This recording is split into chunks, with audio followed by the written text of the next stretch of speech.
Coppicing and pollarding, basically it's pruning trees, just to be as simple, dumb it down to the redneck language.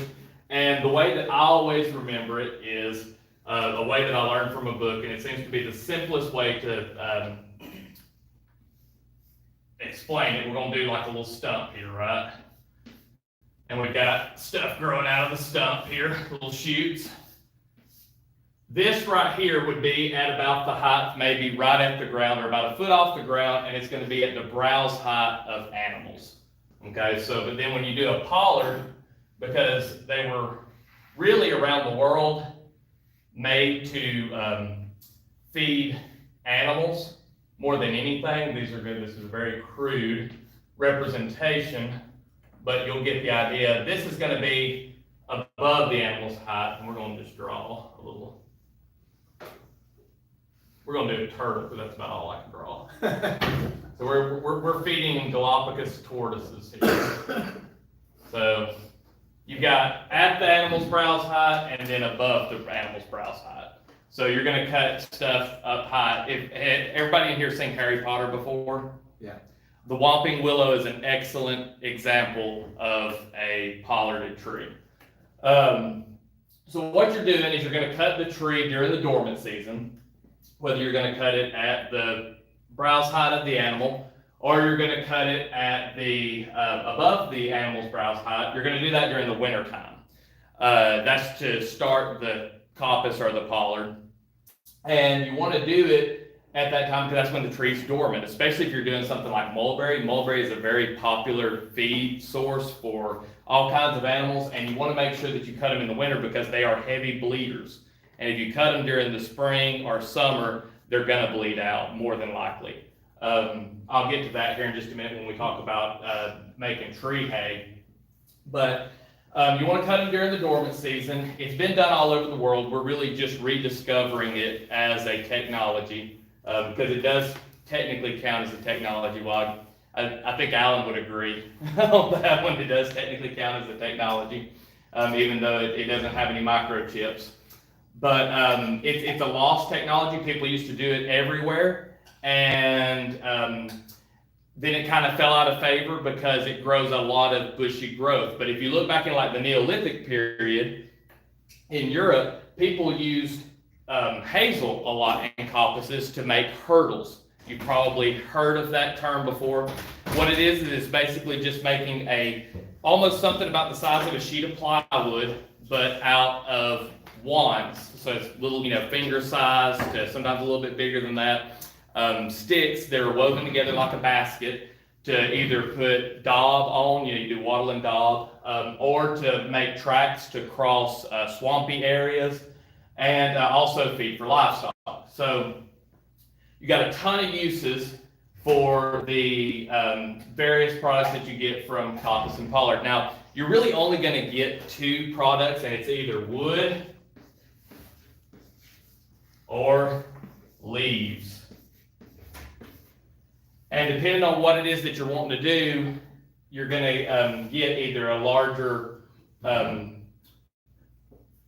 yield of wood or yield of leaves. So for example, we were talking about this a little bit earlier. In Japan during the Edo period, people were not allowed to cut trees because the emperor would have your head taken off by a samurai. They were his trees. So they had a very sneaky way of getting around that. They pruned the trees. And what they would do is they would make these pollards, but they would do it on things like oak, and they would allow them to grow into large timbers that they could then use for building homes and other various uses.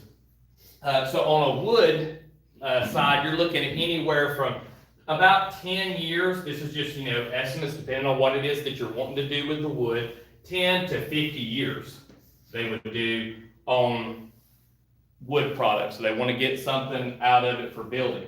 With leaves, this is more for tree hay for feeding your animals. So you're going to cut it during the time, a lot of times in late spring, because that's when you're going to have a lot of the nutrition in the leaves. People would put it up into barns and store it like hay. You're wanting to get more leaves on this pollard, you're going to do something more like a 2 to 5 year rotation on these. And all that means is that's the time that you're gonna leave that tree alone before you come back and cut again. You can do stuff like willow. I grow a lot of willow. You can do it every year. But the thing is you're going to start exhausting the root system of that tree. You can straight wear them out. People will put them on coppice systems and cut them every year.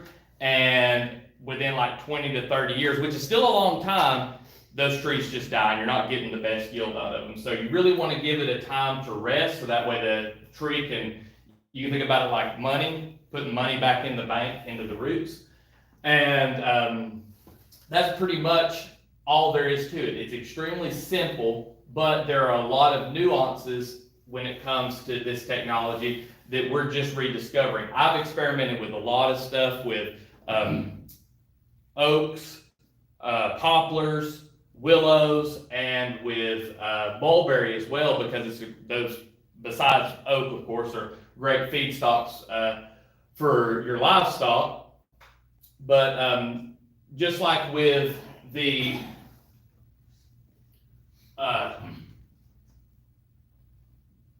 ancient times, you would have people that would cut them for the various uses, and say like with this one here, we've only got two what they call knuckles on them. That's where all that tree's going to grow all those little shoots from. I'm trying to think of how to explain this without getting super technical. So basically, you're resetting the clock on these cuts when you cut them back. So I'll come back, say at the beginning of summer, and I'll come and I'll cut all my stuff for my livestock. So I'm gonna come and cut these little stems off, right? And then the next year, when it regrows those stems, it's basically resetting the biological clock of the tree. And so you've got some pollards, some coppices that are, upward of 1,000 years old and older around the world. But if you're wanting to, how can you use it in today's age is going to be a little bit different from how they used it times of old. It's a lot cheaper really to either have lumber milled or to buy plywood. I understand not a lot of people here are going to be cutting for hurdles, but as an animal livestock or a feedstock, it's wonderful, and we really need to be adopting this, especially in systems like silvopasture systems. So what are some of the species that you can use? For me, the best are mulberry and willow. My poplar that I grow, my animals, like my rabbits, didn't want to eat it that much, but the sheep liked it. So you're going to find that some of them are more palatable and some of them are less palatable to different species and to different individuals. With the mulberry, if you're going to make a pollard with a mulberry, I always recommend that you have at least 5 to say upwards of 20 of those fists. So what you would do is you would let the tree grow out and branch out and make all these little branches like an upside down umbrella, just like you trim or prune a fruit tree, right? So you've got all these little branches, and then on each one of those branches, you've got these fists. And the reason being is because mulberry bleeds heavily, and if you're going to get it for the leaves, you've got to cut it during the growing season. So what you want to do is you want to minimize the size of the limbs that you're cutting off of that tree. So I would recommend, like, this is just in my limited experience of about 5 years, 2 years at the max on your trimming, and you can trim, parts of the tree at a time. You don't have to take everything off, but about 2 years, because mulberries do bleed so heavily. If you'll try to keep it kind of under, finger size. That's normally a good practice, and it's worked for me. When it comes to stuff like, more on the coppice side, you can cut really, really big stuff, but you want to cut it during the dormant season, because you're getting wood for that anyway, so you want the sap to be out because you want a more rot-resistant wood. But that's pretty much the basics of it. Everything that I've said, you could write a whole book on everything that I've mentioned, but that's about the basics of it. It's a wonderful animal feed. That's the main reason I use it. There's a lot of other things you can do, like firewood. I brought some of the char. It makes wonderful feedstock, especially if you're doing something like willow, and all those little tiny willow rods make excellent biochar because it's already so small and it burns so hot. But yeah, that's pretty much it as far as my knowledge of Coppice and Pollarding, and it's something that we've got to really start reincorporating into our homesteads because it's a huge, I wouldn't say money saver, I would say it's a huge money increaser. It's like an investment on your property. But does anybody have any questions? Yeah, especially for like the leaves, you say 2 to 5 years, and I frankly don't know what I'm doing when I cut my mulberries. It's trial and error. But can you selectively harvest limbs and not get 100% of it, and then maybe do that every year? Absolutely. Without exhausting the tree, Yeah. Because I don't, because when and basically I use them out in my pasture, when the cattle rotate to the area to where those trees are, I just cut some limbs off and feed it to them. And I want to be able to do that whenever they come by, as opposed to, sorry, you can't have any for another year, and so you can selectively as opposed to taking 100%. Yes, absolutely. The more time and effort you want to put into it, the more you can do that. It's just if you want to store it up, like say for winter, and you want to use it for hay, it's best to do it on, because you want to kind of do everything in one day. You don't want to have to go out there every day and But with what you're talking about, I have a large mulberry, and it's I'd say probably yay big around at the trunk, and it has kind of a weeping form, and so all of those leaves just kind of come down and start getting in the way. And so all I do is come through and just kind of prune and keep it, pruned up to where you can walk underneath it, you can mow underneath it, you can do all those things. So you can, be very selective with it, and it works okay doing it like that. Absolutely something that you can do. Cool.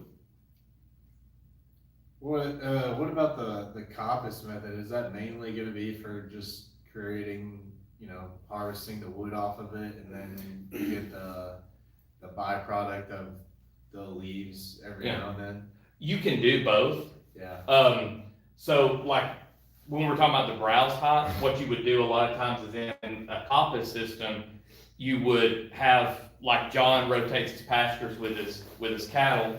You're going to go in there and say, okay, in this area, we keep it closed off until the trees have had enough time to recover, and then you run the animals through that area, and they harvest themselves. This here's more like, hey, plant it close to the fence line if you want to do like what John's talking about and be able to throw some over to them. Which I have a lot of plans to do living fences with willow to be able to supplement some feed, and just kind of go through and kind of keep them topped. Yeah. You can do that, or you can let the animals do the work, which is always the better option, is letting the animals do the work. Do you? I know you mentioned the species that you mainly concentrate on. Have you done any black locust? Because I know those are really good for coppicing, at least from what I understand. I've got a few growing out, so I haven't gotten to where I coppice them.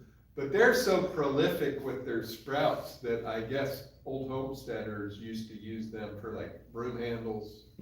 So they would coppice it, and they'd get all these shoots off and then let it grow 2 or 3 years till they got a good broom handle or side handle or whatever. Because as you know, that's probably one of the more durable woods out there. Is black locust. Yeah, absolutely. And now, if you're growing it for like a durable post or something like that, you want to let it get a lot bigger, because it's really the heartwood that has all the antifungal properties. Right.